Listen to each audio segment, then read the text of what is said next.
Welcome to my channel. In this video I am going to solve question number 1 of class 10 chapter 12 exercise 12.3. এই এক্সাৰসাইজত আমি কিছুমান shaded ৰিজনৰ area উলিয়াব লাগিব। Shaded region দিয়া থাকিব, তাৰ এৰিয়াটো উলিয়াব লাগিব। প্ৰত্যেক কুৱেশ্যনতে এনেকুৱা ধৰণৰ শেডেড ৰিজন দিয়া থাকে, তাৰ ৰেডিয়াস তাৰ এৰিয়াটো উলিয়াব লাগিব। গতিকে আৰম্ভ কৰোঁ। Question number 1, find the area of the shaded region in the given figure if PQ equal to 24 cm, PR equal to 7 cm and O is the center of the circle. ইয়াত এটা ফিগাৰ দিয়া আছে, circle এটা দিয়া আছে, তাৰ পিছত shaded region এইখিনি দিয়া আছে আৰু কিছুমান ডাটা দিয়া আছে। এই শেডেড ৰিজনৰ এৰিয়াটো কিমান এটো উলিয়াব লাগিব। দিয়া আছে PQ 24 cm, এটো 24 cm, PR P পৰা R লৈকে length 7 cm and O is the center. গতিকে প্ৰথমে কি কৰিম, আমি এই এৰিয়া উলিয়াবৰ কাৰণে আমি এই সেমি সাৰ্কুল, এই তলৰ ভাগৰ এই সেমি সাৰ্কুলাৰ এৰিয়াটো প্ৰথমে উলিয়াম। তাৰ পিছত এই ট্ৰায়াঙ্গেলৰ এৰিয়াটো উলিয়াম। তাৰ পিছত সেমি সাৰ্কুলাৰ এৰিয়াৰ পৰা ট্ৰায়াঙ্গেলৰ এৰিয়াটো মাইনাস কৰি দিম, তেতিয়া হলে এইখিনি থাকি যোৱা অংশ যেটো শেডেড ৰিজন তাৰ এৰিয়াটো ওলাব। সো লিখি লৈছো, here RQ is diameter, RQ is the diameter of the circle and we know that any point P on the perimeter of a circle makes a right angle triangle over the diameter. আমি জানো যে এটা diameter দিয়া থাকিলে তো perimeter মানে এটো এই গোটেই চাৰিওফালৰ, গতিকে এটো আৰ্ক, তাৰ যিকোনো এটা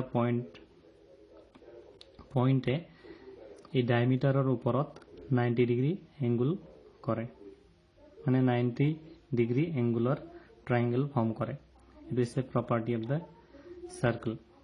এটা ডায়ামিটাৰ দিয়া থাকিলে আৰু যিকোনো এটা পইণ্ট ললে, মানে সার্কুলার উপর যিকোনো এটা পয়েন্ট ললে, এই পয়েন্টটোত যদি আমি ট্রায়াঙ্গল এটা বনাও, এই ট্রায়াঙ্গলটো রাইট এঙ্গল ট্রায়াঙ্গল হ'ব। গতিকে the angle of P will be 90 degree. এতিয়া রাইট এঙ্গল ট্রায়াঙ্গল পোৱাৰ পিছত আমি পাইথাগোৰাস থিওৰেম এপ্লাই কৰি ৰেডিয়াসটো উলিয়াই লম, OR টো উলিয়াই লম। আমি জানো যে পাইথাগোরাস থিওরেমত কি হয়, hypotenuse square equal to base square plus height square, এটো লিখি লম। So in triangle PQR by Pythagoras theorem,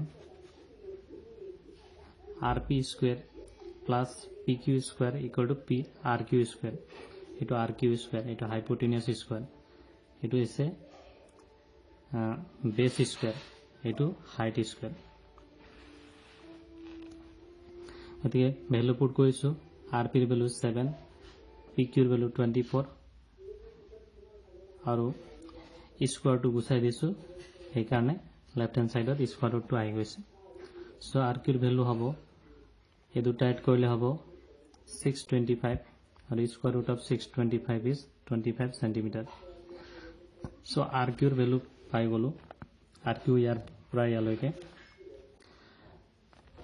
গতিকে OR কিমান হ'ব, RQ ৰ আধা হ'ব, কাৰণ এইটো ডায়ামিটাৰ হয়, RQ টু ডায়ামিটাৰ, গতিকে radius OR equal to RQ divided by 2। So RQ ৰ ভ্যালু 25 পালো, so 25 by 2 equal to OR, that is radius of the circle. Now we will find the area of the semicircle.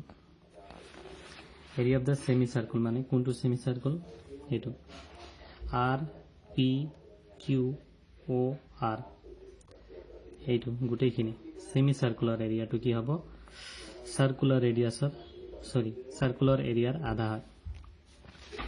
গতিকে লিখি লৈছো half of pi r square, half of pi ৰ value 22/7 into r ৰ value 25/2, দুটা আছে, গতিকে square থকা কাৰণে দুটা মাল্টিপ্লাই কৰিছো। 2 ৰে 22 11 টাইমছ গতিকে ওপৰত থাকিব 11 ইনটু 25 ইনটু 25 যাৰ ভ্যালুটো হ'ব 6875 তলত হ'ব 7 ইনটু 2 ইনটু 2 যাৰ ভ্যালুটো হ'ব 28 গতিকে area of the semi circle হৈ গ'ল এতিয়া এৰিয়া অফ দ্য ট্ৰায়াঙ্গেল হ'ব half into base into height এটো বেস হৈছে আরপি হাইট হৈছে পিকিউ সো 7 ইনটু 24 2 রে যদি কাটো 12 ইনটু 7 84 সেন্টিমিটার স্কয়ার এতিয়া কি কৰিম শেডেড ৰিজনৰ এৰিয়াটো উলিয়াম শেডেড ৰিজনৰ এৰিয়াটো হ'ব area of the semi circle minus area of the triangle so ভ্যালুখিনি পুট কৰিছো